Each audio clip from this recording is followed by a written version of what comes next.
Hello, y'all. This is Ms. B, and I want to talk about the movie Straw. I watched the movie over the weekend, and it touched me. It touched me on very different levels because there are a lot of Janiyahs out there.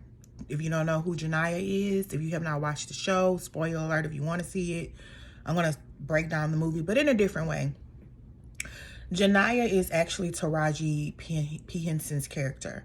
And I remember when I saw like promo for this movie, I remember thinking, her getting out of the bed, like struggling to get up, like, life is just kicking her down, goes to this painting that we have seen over the years by Annie Lee called Blue Monday, where people, like, the woman is sitting on the edge of the bed like, I'm just trying to get up and get through this day.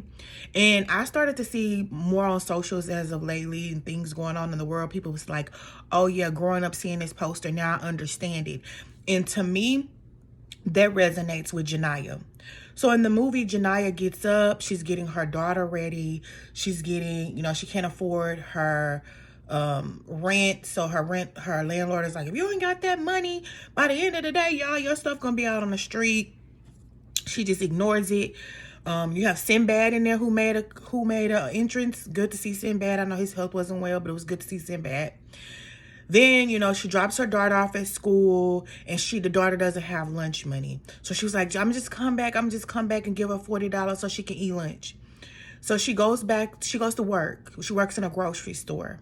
And her boss is just so absolutely mean to her. She's trying to talk to him, tell him like, I gotta give my daughter $40. The school is calling her. He's just being nasty. He was played by Glenn Turner. We all know from A Different World, from a lot of different movies. That was her boss. And she was just like an autopilot fighting battle after battle. He was like, no, you ain't getting your check. And then after that, she goes to the school, she tries to give money to the school, and then she finds out that CPS is taking her daughter away. It was like, she has bruises on her, and she was like, no, I love her. And also her daughter is sick, and she has the medication that she needs, whatever. So that happens, and then Janiyah returns back to work. And he was like, where you been? She was like, can I have my check? Because I need to. She still wants to send money to the school. She still wants to pay for her daughter's lunch account. She still wants to, she wants her check. And he was like, I ain't got your check. You got to wait for it to be mailed. And she was like, I see my check right there. In the midst of that, they get robbed. And she accidentally pumes. Her boss takes the gun, and she literally grabs her check and tries to go to the bank. In my thought process, I was like, girl, why you ain't got direct deposit? But that's neither here nor there. And the girl at the counter just did not want to cash her check. She was getting on my MF and nerves. And it's moments like that I resonated with Janiyah. You out here scratching and surviving. I would say I am a single mother. I have never been, thank God, and I hope that never happens, impoverished to the level of Janiyah. But I resonated with her because there's been many days where I have not gotten a break. It's like one thing after another, not to the magnitude of Janiyah, but it's like I can't win for losing. I can't get over this hump without another hump. It's like every day is something. You always like, Lord, why so much pain? And I felt her, and I felt Janiyah. I felt seen. Again, not to the level of her poverty, but where you're just like, okay, I'm trying to work. I got this sick daughter. I'm trying to get her get her to school. I'm trying to make sure she's well because she has asthma real bad. I just want to cash my check so I can go see what's going on with my apartment. Then she gets to the bank, and she's not even robbing the bank. The girl is just being a whole asshole at the goddamn bank and don't want her to rob the bank. And then she kind of has a frustration moment where she puts the pum on the counter. I was like, can you just please cash my check? And I didn't understand why the girl was like being so nasty, so rude, and just could not cash her check. So she sends off the alarms that the bank is being robbed, which it was not. So that's when you enters Tiana Taylor. She's Detective Raymond. And she's investigating, and she goes back to Janiah's apartment. She sees all her stuff out on the street. She sees that her daughter's medicine is there, and you have Sinbad in the wheelchair saying, like, she's all her life she had to fight. Like, she's been fighting to take care of this daughter by herself. So then they go to the bank. It becomes like a hostage takeover, but she really not holding them hostage. She didn't even lock the door. The security officer locked the door when they thought it was a bank robber. And Sherry Shepherd, who plays Nicole, was the banker, and she, is trying to de-escalate the situation. And over the night, I'm not gonna make this really long and lengthy. Over the night, she has this backpack. And everybody keeps seeing like lights going off in the backpack. I mean, but the backpack was her daughter's school project. She was like, oh, this is no, because that's why they brought in SWAT. They brought in FBI. They brought in a lot for Janiah, which was crazy because she was not holding them. It was all a misunderstanding. It was all of nobody listening to her, from her landlord not listening to her, from the school not listening to her, from her manager who was being so like oddly rude to her. But I understand, it's like you trying to tell somebody like, I got this going on, and she's still trying to work. The school is calling me. I don't care. Get out there on the floor. You got customers being rude and nasty to her. And that's when Teyana Taylor struck a heartstring with her. She was like, because I'm a single mother too. And her partner was like, oh, you are? And she was like, yeah. So she begins the negotiation with Janiah. And Janiah's like, I'm not. Can everybody stop thinking that I'm holding this bank hostage? I'm not. It was all a misunderstanding. And to me, it goes to a lot of Janiahs out there that are not being listened to. That goes to a lot of single mothers out here trying to do the best they can with the little bit that they have, and nobody listens to them. It was a whole misunderstanding about the bomb in the backpack. It wasn't even a bomb. It was her daughter's doggone science project. And I was just like, can somebody take a beat and just like talk to her? They kept trying to get Teyana Taylor, Detective Raymond, to talk to her. And then the FBI came over and took over, whatever. And then eventually, her mother calls her.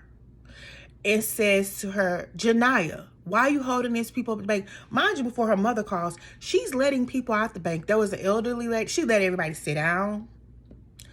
There was an elderly black lady in there who had like diabetes. She was like, let her out. She needs some sugar. She was letting people out of the bank. Sherry Shepherd stayed behind because Sherry Shepherd knew, she understood Janiah's pain. And it's like, it goes to this Donny Hathaway song. Hold on to the world as it spins around. Just don't let the spin get you down. I know so many people who have been on welfare, Medicaid, unemployment, just can't catch a break, can't get a job. The little job you do have, not letting ends meet. Me as a single mother, it struck me because it's like, I've been in, not to the magnitude of Janiah, I've been in situations like, look, I'm doing the best I can. Like, I'm working, I'm raising 2 girls. Like, she had 1 daughter. I'm raising 2 girls by myself. I'm doing everything by myself, and I cannot get a break. I cannot get a break. And everybody was like criticizing Tyler Perry, saying he always does these type of movies. But no, I think this type of movie needed to be shown. This type of movie needed to be played. I know people right now who don't even have small kids or have a sickly kid that are still trying to keep their head above water, trying to get a job, trying to work, trying to make ends meet. These are difficult economic times that we're living in. And I don't understand why people are criticizing Tyler Perry. Yes, he always does the same black women suffering movies. But this one, to me, was a little different because I connected with it a lot. I did. My hair keeps popping up. I connected with Janiah a lot. And then you have Sherry Shepherd, who, she gets close to Janiah, gets closer to Roger P. Henson's character, and was like, I got you. And she was like, is that your family? And she was like, yes, it's my family. This is my kids. And she was like, when I go out there, can you take care of my kids? And Sherry Shepherd like, yeah, I'll take care of your kids. She's like, can you send her $40? She still want to send this $40 for lunch. She still want to send this $40 for lunch for her daughter, even though she's taken away from custody. Then it gets to a point where her mom calls because the FBI then ran through her mom's house. And she says, Janiyah, let them people go. The baby died yesterday. And she goes into they show like a montage of her throughout that day. Like bathing Janiyah, but Janiyah's not there. Walking outside, putting Janiyah in a car, but Janiyah's not there. Driving Janiyah to school and telling the principal, hey, I'm going to bring the $40 for her lunch later. The principal is looking at her crazy. Her going into the bank. Her constantly talking about her daughter. And her daughter was already gone the night before. And she was in a psychosis where she didn't want to accept that her daughter had passed away. So it was better for her to resonate, oh, she's with CPS. She's not actually dead, but she was. And it wasn't until Sherry Shepherd told her. And then she kind of came out of that psychosis, and Sherry Shepherd was like, she was telling her, like, you know, my daughter's not dead. My daughter's gone, is dead. She was like, yes, I know. So all this time that Sherry Shepherd is de-escalating everything and trying to get, you know, Janiyah to put the gun down, letting everybody know it's not a bomb, she already knew the story. And at the end of the movie, Sherry Shepherd was like, she was like, they're going to try, you know how the cops get trigger happy. She was like, no, I'm going to walk out there with you. And Teyana Taylor jumps over the rope. She don't give a dang about the FBI, whoever, SWAT, whatever, and runs up and they walk out Janiyah together. That movie, now, I wouldn't watch it again because I did the ugly cry. I cried because, like, I know so many people going through so much, and it's like, Lord, why? So much pain. It's like you can't get over one thing without something else happen. Yes, this all happened in a day, but y'all, it's a movie. Everybody's so critical. It's a movie. He can't go through, Tyler Perry can't have her going through this day and this day and this day and this day. All these days of her running in airplane mode, thinking, you know, her daughter's alive without it coming to a head at some point. Everybody's like dissecting it. I didn't see it like that. This is one of my Tyler Perry movies that I do like, that I did connect with. Because to me, not just black women, a lot of times people just don't listen to you. When you're trying to explain something, people just not listen to. They have no empathy. That is so what to me triggered me the most emotionally in this movie is like nobody had empathy for her except Sherry Shepherd and Teyana Taylor. The banker didn't have empathy for her. The landlord didn't have empathy for her. The teller, when she just said, I just want to cash my check. I just want to cash my check so I can get these $40 to the school so my daughter can eat. And why did you trigger the alarm that y'all were being robbed? She did not rob y'all. She did not say, everybody on the ground, get on the ground. She just wanted someone to show her little grace and empathy. And I'm so glad that Sherry Shepherd was the one who did that, and Teyana Taylor. And that movie, to me, Straw was a very realistic movie. Whether you want to sit on your high horse and I believe that there are women out here doing it all by themselves. There ain't no daddy around. Wherever, like some people's like, well, where is the daddy? It's a baby. Sometimes these men come and go. Yes, if you're lucky to have your baby daddy around and help you, good for you. Congratulations. You like a cookie. But it's a lot of us out here don't have to. You have to do everything. You have to pull what you can. And in the midst of going through all of that, you have no empathy from anyone around you. Like her car gets, like the one scene, the cop brought her off the road and want to pound her little car. And it was just like a little raggedy car. It's like there was no empathy, and that is for real. You would be surprised whether it's work, just going to the store, whatever. Nobody has empathy anymore. Nobody gives anybody grace. Sometimes check on people. See if they're okay. Because then maybe she wouldn't have been on in this psychosis thinking her daughter was still alive.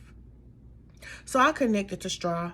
When I say I did the ugly cry, I went to the beauty shop and she was like, you know, it was sad. I mean, I ain't do the ugly cry. I said maybe because it hit me differently because I am a single mother, and again, I haven't been to those levels of impoverished, but it's been days like nobody understands me, like nobody listens to me. I have no empathy. Nobody cares. Like I'm trying. I'm doing the best I got with the little I have. And then you have people that judge you.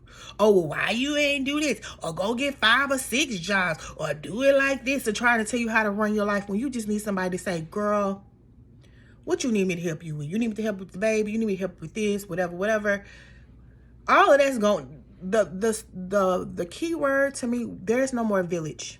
There's no more village of people, whether you're black, I don't care who you are, black, Mexican, whatever, Asian, whatever. Well, they do have a village, but it don't matter to me. There's no village anymore. Nobody to help. I remember growing up, the lady down the street would be selling cool cups, but she was also like, if y'all been not getting in trouble, I'm gonna tell your mama. All of that is gone. Women are literally doing everything by themselves. So I want to get on here quickly and talk about straw, because I see a lot of people like tearing Tyler Perry down, like why we always gotta have a black woman struggling. But this one hit me differently. There's a lot of Janiyahs out there, and if y'all see them, you see them in the grocery store, their credit card, their card decline or whatever, try to help them out. If you don't got to, do what you can.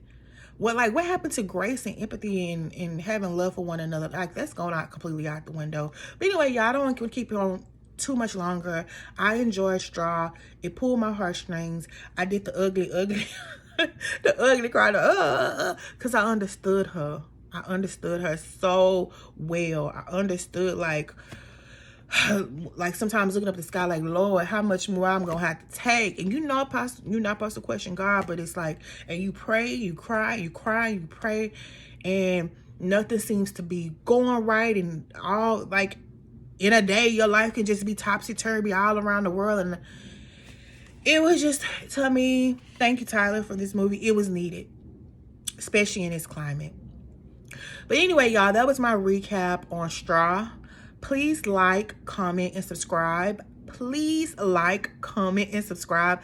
And the reason I don't understand, if y'all don't understand why YouTubers say that so much, because YouTube is an algorithm. So if you like the content, it will show more content and you will pop up on my screen. And then also, I have 35 subscribers. I've been sitting at that number for quite some time now with a lot of content I've been pushing.